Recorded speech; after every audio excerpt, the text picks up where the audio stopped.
Good morning, everyone. My apologies. When I get out of the office, it's like everybody hasn't seen me, pulls me aside, so it takes me, I need to build in more travel time to get to my meetings. Or secret tunnels, yes. So let me start with a reflection. A senior monk and a junior monk were traveling together. At one point, they came to a river with a strong current.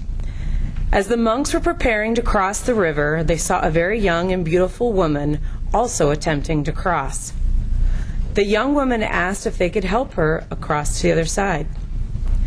Without a word, the older monk picked up the woman, carried her across the river, placed her gently on the other side, and carried on with his journey.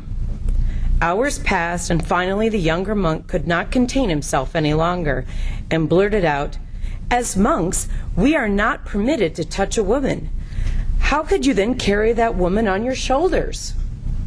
The older monk looked at him and replied, "Brother, I set her down on the other side of the river. Why are you still carrying her?" This simple Zen story has a beautiful message about living in the present moment. How often do we carry around past hurts, holding on to resentments when only the person we are really hurting is ourselves?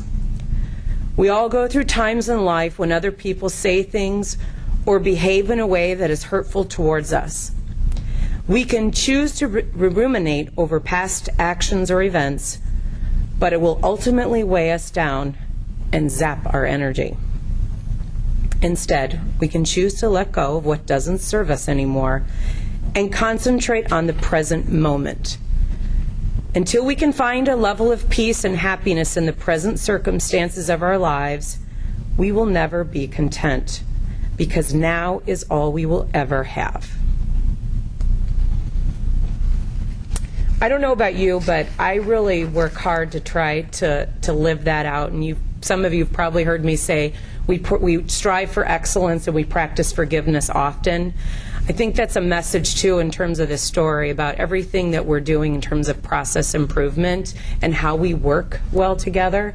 You know, as you've been on your journey on lean principles and understanding, it's very easy to go back to what we've always done, or not wanting to work with so-and-so because this person had, this hurt was there, and that you just didn't want to kind of work as a team. And I know that this story, for me, illustrates the fact that we need to be forward-thinking. We need to be looking at the present moment about what are our surroundings, how can we do things better.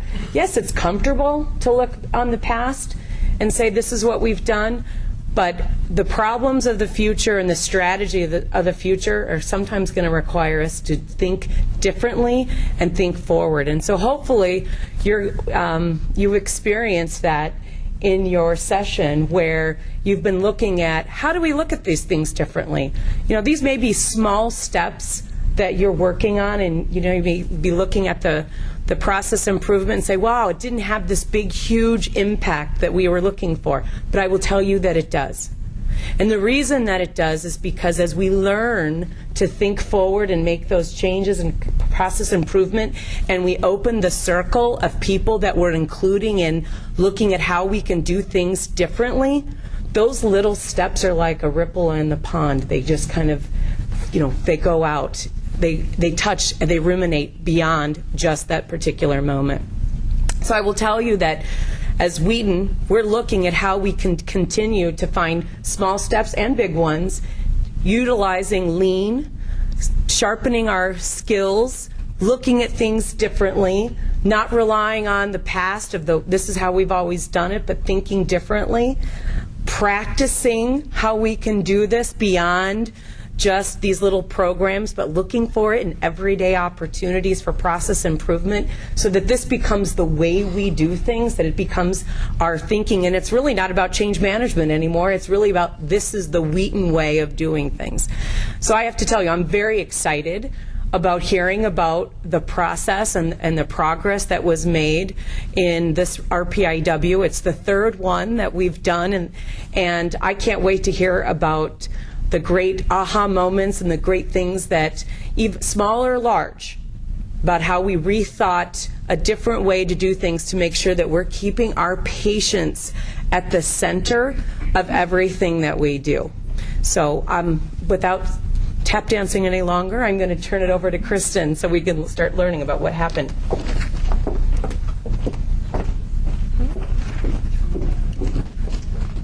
Outside.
Which the patient scheduling and check-in process must occur in order to meet the demand of 329 patients. Based on the hours of the clinic and the demand, our TAC time was 825 seconds, meaning a patient should go through the process every 13.8 minutes. Hi, I'm Dale Sloan, Director of Physician Relations for the Northwest Market and Medical Group Operations, and I was outside eyes on this project. Our value stream begins when the patient calls the clinic to request an appointment and ends at the time the patient leaves their appointment with their next appointment scheduled. It particularly focuses on the scheduling process. 53% of the process was value added for the patient. Many wastes exist in the current value stream, and they are depicted by the cloudbursts, such as wrong triage through the phone system, resulting in disconnections and multiple transfers. Patient service reps not available to answer lines due to verifying insurances, and the inability to schedule requests for same-day appointments or new patients with current scheduled templates. 47% of the time it takes to schedule an appointment is not value added from our patient's point of view. Hi, I'm Sarah Cleveland Kovsak, the Vice President of Corporate Compliance, and I acted as Executive Outside Eyes for this event. I'm here representing the 5S team, including my wonderful teammates, Sharon Benedict and Carol Nitter, who couldn't be here today with us. Two of the areas 5S this week were the telephone system and the family medicine pod, where 6 people sit every day.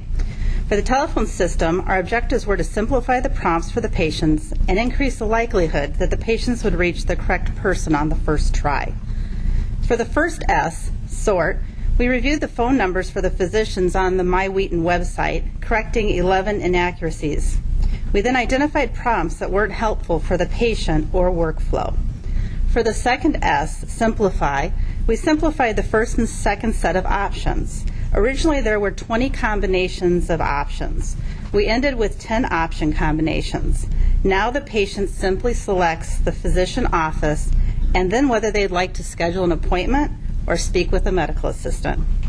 We also identified that the current practice of routing patient calls for specialists was wasteful.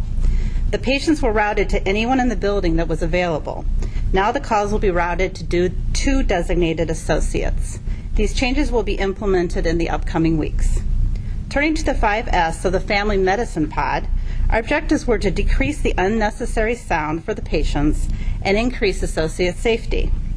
It was very important that we both ask for the group's input on the changes that they wanted to be made and to be respectful of the fact that they were still caring for patients while we were 5S'ing their space. We started by sorting the unnecessary from the necessary. We eliminated multiple trash cans and decluttered. We are working to eliminate unnecessary sound for the patients by potentially installing acoustic tiles and using better headsets for phone calls. To simplify, we rearranged cabinets and mailboxes to both move purses and lunches off the floor and to smooth the workflow so that people aren't having to ask across the pod whose paperwork had just been printed. We have also contacted IS to move the computer towers and cords off the floor. It'll be important to continue this 5S work. Hi, my name is Mary Kay Schwant, and I am one of the PSRs at Rawson, utilized as outside eyes for the scheduling team. We were given the challenge to 5S appointment types. Removing excess unused codes enabled us to decrease Dr. Grass's from 26 to 11, Dr. Hussein's from 19 to 10, and Dr. Donovan's from 13 to 11. This improves the ease of scheduling. Hi, I'm Elisa Grawl, Certified Medical Assistant for Dr. Timothy Grass at the Franklin Medical Office Building. One of the challenges focused on for the scheduling team is expediting new patients to be seen within 10 days. Scheduling templates have been accepted to accommodate this challenge to allow for 100% improvement, increasing the volume of new patients. Dr. Grass's previous schedule reflected appointments every 15 minutes that had to be physically modified by the scheduler. Scheduling codes have been significantly reduced, and the new template allows 15-minute appointments between the extended 30 and 45-minute appointments, still allowing same-day slots. I'm Dee Dee Katarik, Operations Manager for the Medical Office Building and the process owner for this RPIW.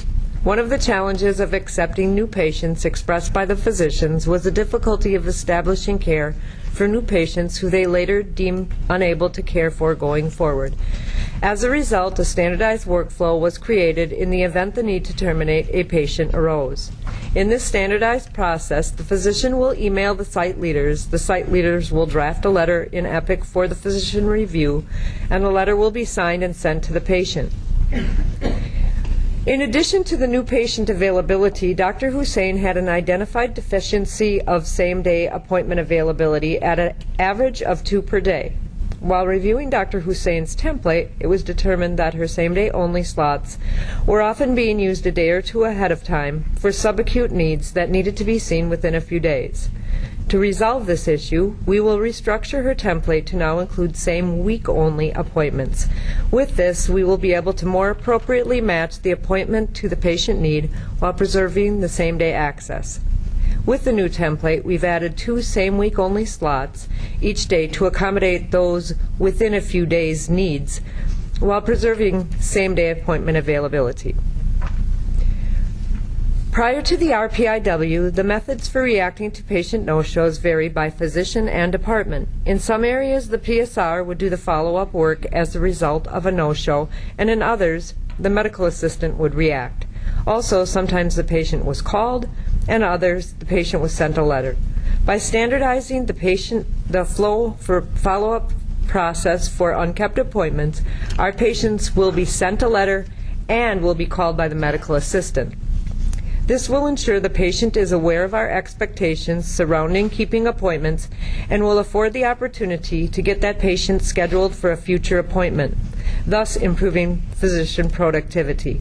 Finally, it will provide a double check for patients who may have been forgotten in the lobby. Hello, I'm Judy Caruso, and I'm a PSC at the Franklin Medical Group, and I'm honored to be part of the check-in team. We identified that there was no standard work for the check-in process. To get the PSRs involved, we asked them to write down their individual steps of their process for checking in. In the current check-in process, the workload primarily fell on the front desk PSRs compared to the pod PSRs, so as shown in the percent load chart. We found that there was a variation amongst the PSRs and their individual check-in process. We decided to assign only Dr. Grass and Dr. Hussein's patients to test the process, but the challenge in actuality is that there are approximately 20 physicians in this work area. To balance the workload for the PSRs during the check-in process and improve accuracy and demographics, we outsourced the pre-registration piece of the check-in process to our Wheaton Associates working out of PopCare, which is contracted with Emergency Medical Service, which is located just north of the Franklin office building. The percent load chart after improvements now shows a leveling of the work with more external setup for the check-in process. And I have to say that I have learned so much through this process. There are so many layers to get to before you can even begin to change it, and I've learned so much. Thank you. Hello, my name is Robin Weiss, Quality Improvement Coordinator, and I was outside eyes for this RPIW and was a member of the check-in team. An opportunity in that process included eliminating discrepancies in patients' demographic data. We noted that 11 out of the 17 patients, or 65%, had inaccurate demographic information. Examples of incorrect information included wrong type of insurance, phone numbers, employer changes, etc. We PDSA'd a change in demographic verification. Instead of verbal verification, we had patients visually confirm and change their information on the face sheet. Time observations were performed with this test of change, and the median time of registration increased to 3 minutes and 10 seconds. The following day, we continued to PDSA our changes and revised our process after feedback from the PSRs.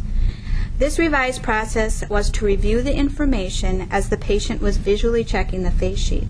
This change resulted in a decrease in time for patient check-in to 2 minutes and 19 seconds. We also had the opportunity to interview patients after they checked in, and patients interviewed did not have a preference whether they were checked in verbally or with the face sheet. Another opportunity we uncovered was the lack of standard work surrounding MyChart enrollment. For example, one physician had his MA enroll their patients, while other physicians had the PSR provide written information at time of check-in. Data revealed higher compliance from the MA enrolling the patient in the office during their appointment. Brainstorming was done by members of the home team to come up with ideas to increase MyChart enrollment for all physicians. Our standard work combination sheet shows an increase in manual time in the check-in process due to review of demographics visually. However, this time is value added because of elimination of defects in demographics. The standard worksheet is used to document layout and flow of work. Eliminating the step in MyChart enrollment by the PSA changed the flow of work and decreased steps. We eliminated waste in our final value stream map, as the red X's show. In our future state value stream map, while our lead time increased, as Robin mentioned, our percent of value added time with the patient increased as we ensured accuracy in patient demographics and MyChart sign-up. When we revisit our baseline and targets in the Target Progress Report, we can see that we were able to increase the percent of new patients seen within 10 days by 33%. We were unable to improve our percent of days where same-day appointments met demand because we will have a future date for implementation of new scheduling templates so as not to disrupt the appointments of patients already scheduled. On the next page, we can see the clinic went from a level 1 5S to a level 3, meaning the initial work has been completed, what is necessary has been outlined, and visual controls have been established. The newspaper is a living document that represents items that could not be taken care of during the RPIW week but will need to be completed over the next 30 days. The parking lot is a list of items that are not achievable in the next 30 days or that are not in our scope of event but that are noteworthy and should be reviewed over time and with other departments. One of the exercises we have the team do is come up with an analogy to describe the work they do. The current state left them saying, "I am sorry," quite often, much like the board game Sorry, in which you bump your opponent's pawns back to the start of the game when you are occupy their space. "I'm sorry, but I'm going to have to transfer you." "I'm sorry, we can't get you in today." "I'm sorry, you received the bill instead of your insurance company." After the improvement work, they now feel their patients are participating in a more fun game of Candyland, which is a simple, straightforward game. This vision exercise may have been highly influenced by the enormous amount of old-fashioned candies we had provided throughout the week, which also helped maintain our energy levels. Process improvement work isn't just about the wins, but it's also taking the time to learn from lessons throughout the week. Some of these lessons included identifying stakeholders and gaps in the process throughout test cycles to ensure the final product will be successful upon the first rollout. The home team must also be prepared to understand the scope and also that they'll be participating in test cycles. And also the size of scope needs to remain small or it gets hard to choose just one thing to work on. We couldn't have done this without assistance of others. First and foremost, I'd like to thank the patients at the Franklin Clinic for participating in our tests and also the interviews. I'd also like to thank our advisors for responding quickly with eagerness to help. Many of them arrived on site instead of just consulting by phone. And to those working in the clinic and taking on extra responsibilities, as well as the Rossin Clinic for providing one of the team members. Finally, I'd like to thank the RPIW team. I think it's safe to say everyone bonded throughout the process since we all had the same objective, putting the patient first and improving their experience.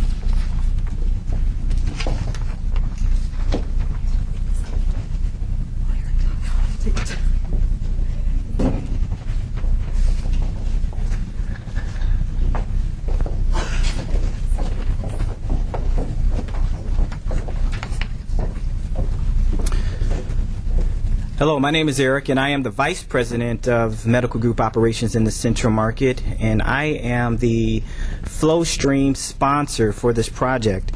So when we started this project, we had to select, as this Corinne stated, this is our third RPIW in the market, our second in the medical group, and as we venture down the path of selecting our second RPIW, I thought we would focus on the pre-visit portion, which is the scheduling portion and so forth. So we spent 6 weeks just really walking through what data points, what should we collect, what type of observations we should do and so forth. So I work closely with Kristen, Jenny, Dee Dee, Carol Knitter to really identify what areas of focus should we really hone in on.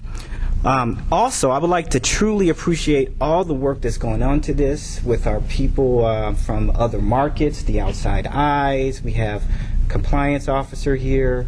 We have director of physician relations and operations from the North Market, and all those who participated in the market and took the dedicated time to really focus on how we can improve the delivery of care, how we can improve the delivery of service to our patients.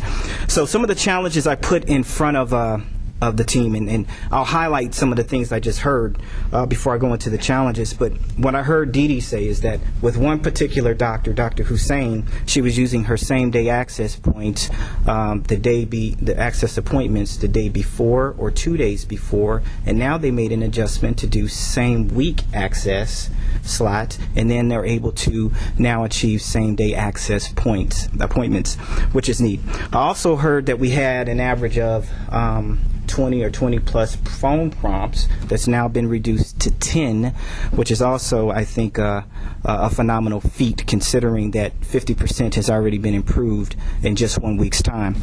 And then we also looked at outsourcing the pre-registration facet in the clinic by using an associate who had capacity to do more work, so moving forward. And we did all this in just 1 week's time. Now, as you guys saw, there's a newspaper that has accountable people who's going to do the work and follow through. So we got much more work to do, but I just want to highlight how excellent it is to be able to take time away to focus on how we can improve the patient experience. So some of the challenges I put in front of the team were place the patient at the center, focus on the patient. I also said don't be paralyzed by the past. So focus on how we can move forward, which is really aligned with the reflection that Corinne read earlier. Don't focus on what we've always done in the past. We know in the past there's waste built into the process, so how can we really move forward? Well, we move forward by not really, by having an open mind as we look at new processes. Next, I said use information to make decisions that's going to improve the process. Use the data, use the observations. Some of the data that we collected early on showed that the mode it took 21 days in order to get a new patient scheduled to be seen. So I looked at 21 days. I said, let's set a target to cut that in half. Let's cut that from 21 to 10 days. And what you've already heard earlier is that we've already achieved 33% of that goal in just 1 week's time. So we got some more work to do, but I think we're certainly moving down the right path. So all members came from all levels of the organization, and what was really pertinent in this process is that no matter what your title is or what you do or what role you play, it's all about having an equal voice when you go through this process. So I checked in with the team on an ongoing basis. Karina and I checked on the team on an ongoing basis throughout the week, and there was such synergy, there was such energy and passion about how to move things forward in this process. Now, the 5S'ing, which is always a neat tool when you see those pictures, the before and the after. But one of the things that came up was the fact that there's noise and a decibel of noise, as you saw. Something so how can I say it? Something that's really pronounced and easy to see when you're in the clinic, walking through the clinic. What we learned by going through this exercise of 5S'ing is that noise is really a factor, but you continually walk through the clinic and it's not really revealed to you until you do a process like this. So what I learned by the team doing this is that by having the focus rounds and really focusing on improvement opportunities like the 5S, although it might be simple, there's such a layer of complexity because our days are so busy that we kind of gloss over these improvement opportunities. So again, kudos to the team for all the great work that you've done.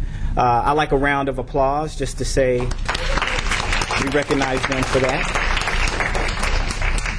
And as I mentioned earlier, this is our third RPIW in the market. This is our second one in the medical group. I'm now going to turn it over to Renee to give a 60-day report out on how things are going on our first RPIW in the medical group.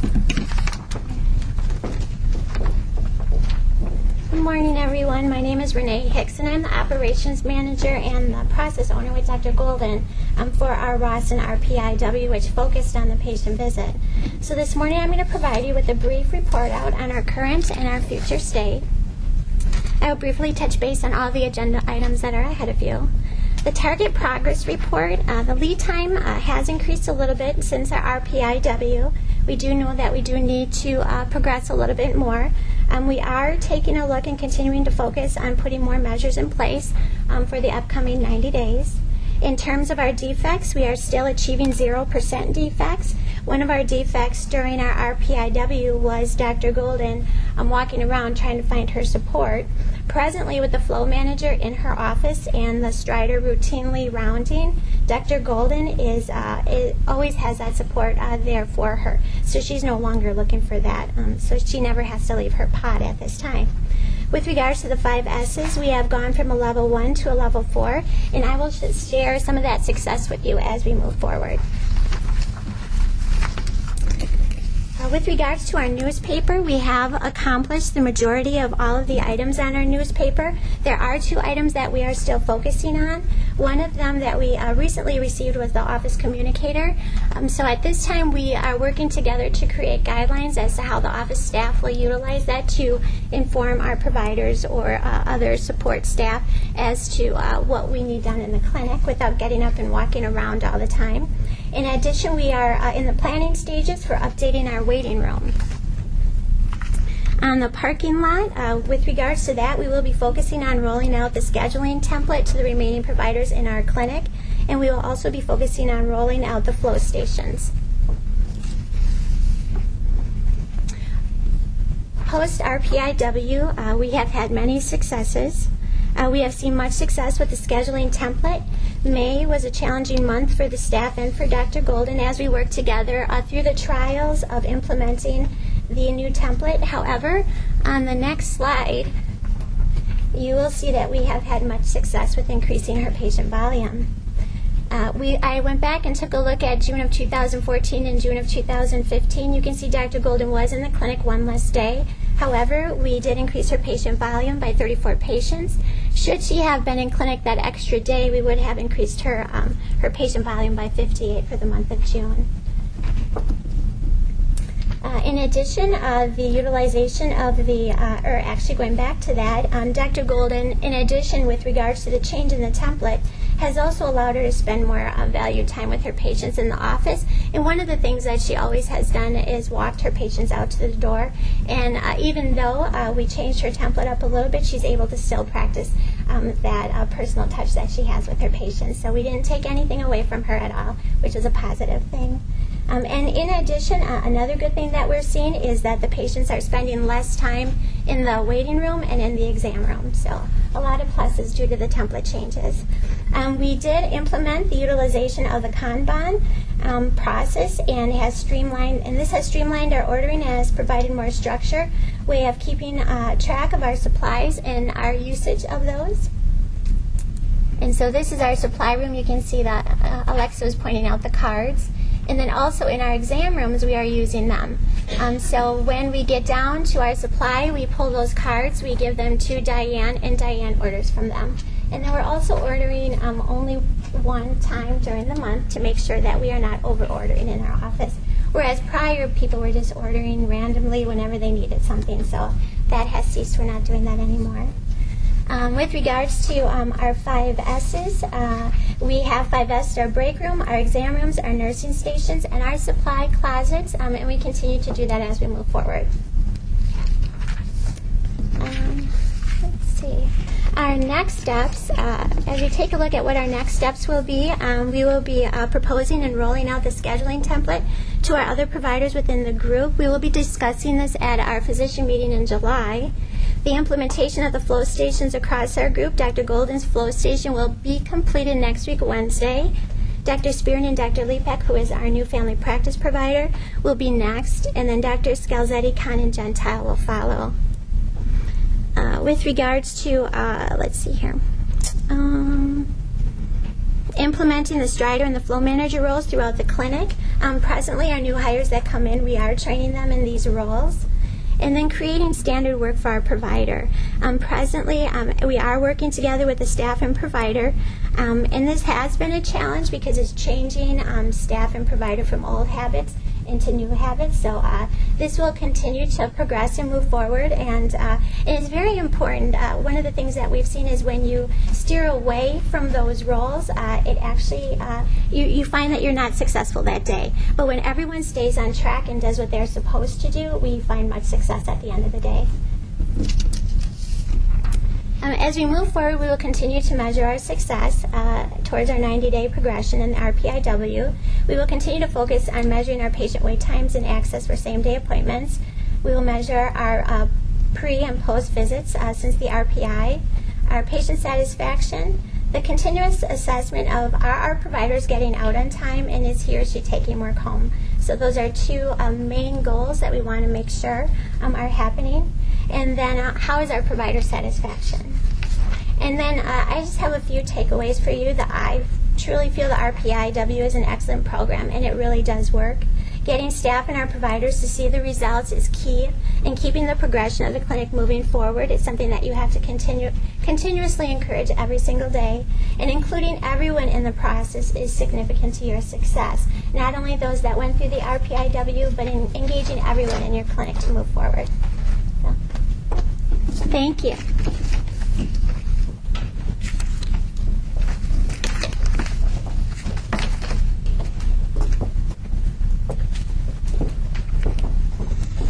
Hi, my name's Rhonda Stewart, and I played the role as the sensei for the team this week. I come from Virginia Mason in Seattle, and so I'm the coach of the team to help get the leaders certified. So I want to reflect on the first RPIW and then the 60-day, and then I have an announcement. All right, so the first question I have is, so are we reacting to exceptions? So think about your everyday work and think about those things, those defects that come up in your everyday work. Something happens, so then you set up a process to a countermeasure for that. You set up it so it doesn't happen again. And sometimes this causes overprocessing. Sometimes we end up doing something for every single patient that we only really need to do for 20% of our patients. Or it causes delays because we have to wait, we have to do this other piece of work before we can continue with you. And I think about that when we went through this week and we were talking about setting up new patients. There was a lot of angst around, well, what if they're drug seeking? Well, what if they are this type of patient that I can't take care of? So we need to go through this long process to get them approved before we can just schedule their appointment, versus the random person off the street that wants an appointment and they can't get in when they call. So what are they going to do? They're going to call somewhere else. And we don't want that to happen. And so how do you set up a process that 80% of the patients, 80% of the time, the process works and you're going to get them scheduled right away? And then the other 20%, you have a plan B. You have a way to deal with plan B. And you have a second process that you do, if statements, if this, then that, this decision tree mentality. And so thinking about that with our work versus throwing a large process at every single patient that comes our way. This is, as Eric said, how waste gets built into processes. It's because we forget to take the waste back out once we put it in there to try to prevent the mistakes from occurring. The second thing is really around the 5S. So again, chiming in what Eric said, but really around electronic 5S. So you saw a few physical 5S spaces, but you also saw an electronic 5S of the appointment codes and an electronic 5S of the phone tree. So how often do we have clutter in our lives electronically, maybe in your email? How often do we have clutter in our lives that we ignore? Right? We have a whole bunch of appointment types and we spend all these moments scrolling down to get the appointment type we need, or we spend the time on the phone listening to all the prompts and then was that prompt 2 or prompt 3? Then we have to go back and re-listen. So how much time and energy is wasted clicking and listening because we have to get through the clutter? So the first S is sort. We want to sort the necessary from the unnecessary. And so we want to do that in everything we have in our lives, in our electronic clutter, in our physical clutter. Think about shortcuts. Think about direct routes to get to things. Think about the website and getting those phone numbers and all those phone numbers that were wrong on the website. It's really amazing what we put up with in our electronic lives. My challenge to you guys and to all your teams is every employee enrolled in my chart. Think about how many employees you have. And I assume all of you are patients in some fashion or have a chart somewhere, probably. What if we got every employee? That's one of the things we did at Virginia Mason is we got all 5,000 employees enrolled in my VM. And I think we're up to more than 100,000 lives of our 250,000 patient lives enrolled. So we're hitting that 50% mark. So think about that. If you're not enrolled, think about why you're not. And if there's something keeping you from that, or if there's something keeping somebody you know from that, we have specialized people that know how to get you signed up so they can help you out.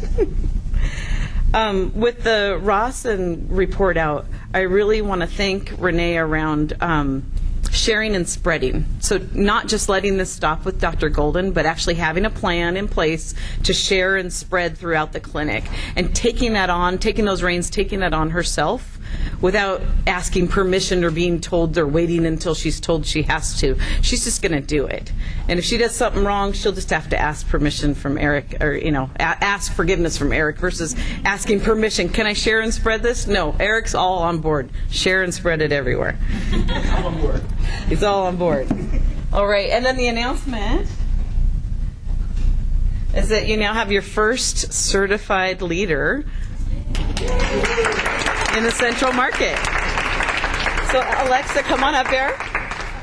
So Alexa team led the first event at Rawson, and then she workshop led the event at MOSH, and she's completed all of her duties, and so she is officially certified in the Virginia Mason production system. So congratulations.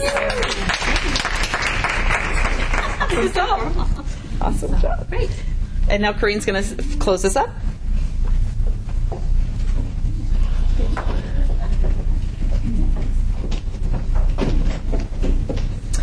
So I just want to share a few of my impressions, and hopefully you share in these. First of all, what never ceases to amaze me is that simple things, simple changes can lead to big results. The 5S, those just little things that can be done, and the great accomplishment.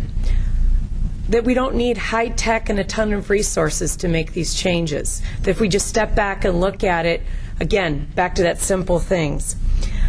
What I love about this whole process is the tools that we learn to use that help us in terms of improvement, accountability, and sustainability. So when you heard the report out from Rawson, it doesn't stop at the RPIW report out. The work continues. We're holding each other accountable to continue that process. And again, that really impresses upon me that we've got dedicated people who love this, who want to spread it, the great work, and share that. And so part of that sharing is you being here today.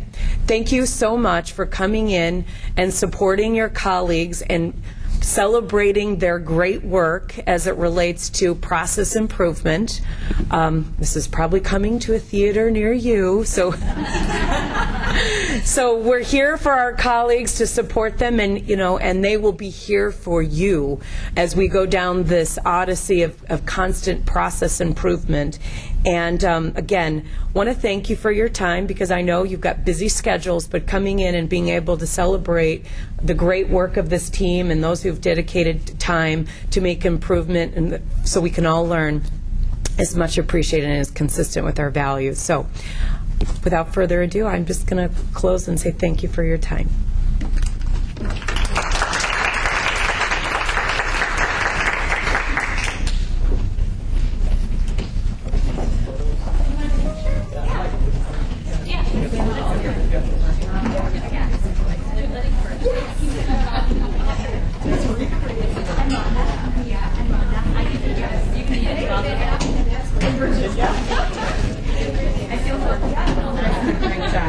Thank you.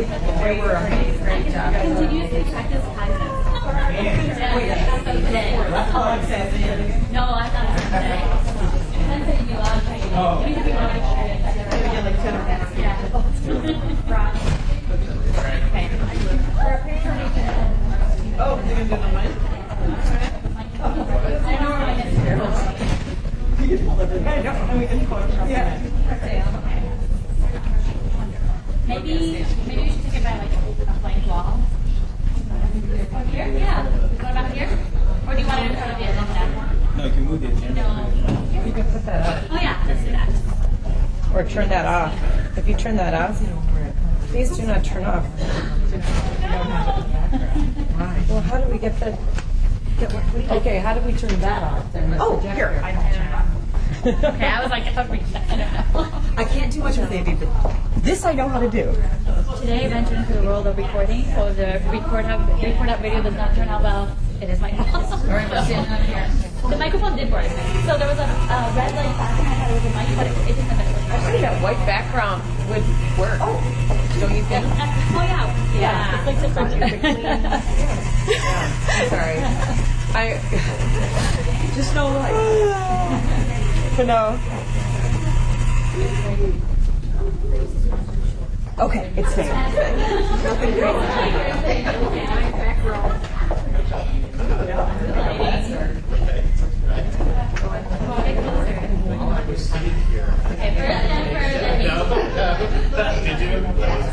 Robin, you can't quite see your face. Yeah. Come on. Did you get confirmation we have? There we go. Perfect. Okay. Perfect. So we don't have to order. Perfect. 1, 2, 3. Okay. All right. In the North Market, they have Sarah, you weren't in the picture. I know. Wait. Sarah was not. Hello, you guys. Sarah wasn't in the picture. We got to do one with Sarah. I was confirming the slings are going to be sent. You're going to be here. Slings are here. They're going to be installed. Oh, Eric is here. I'm not promising anything. Sarah. She was finishing her work. Judy's like accountable. No, I was like, We need to layer this a little bit better. Yeah. Well, yeah, you can go back. That was pretty wide. You can see back a little. Yeah, but it's an awkward.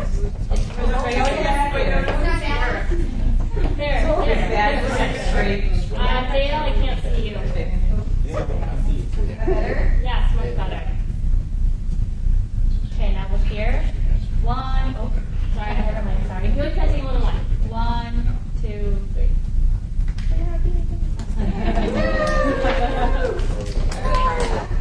No, yeah, it actually looks really good. Yeah. Alexa, we stay in this room. You want us to go to one? Yes, I actually would be to make sure I don't forget anything. You know what I mean? It's like I'm doing this on the fly.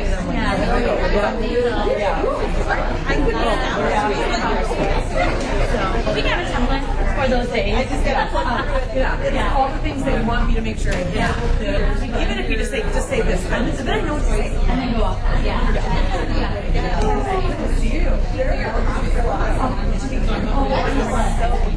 Continuously.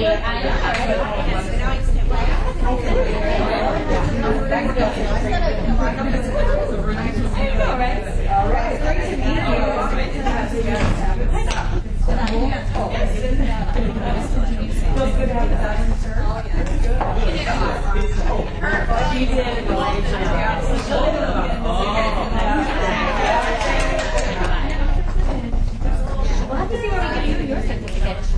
Sarah, it was nice meeting you.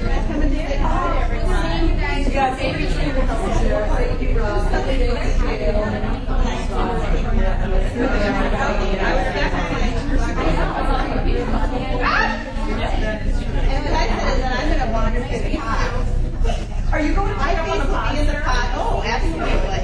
I know possibilities. I'm coming through.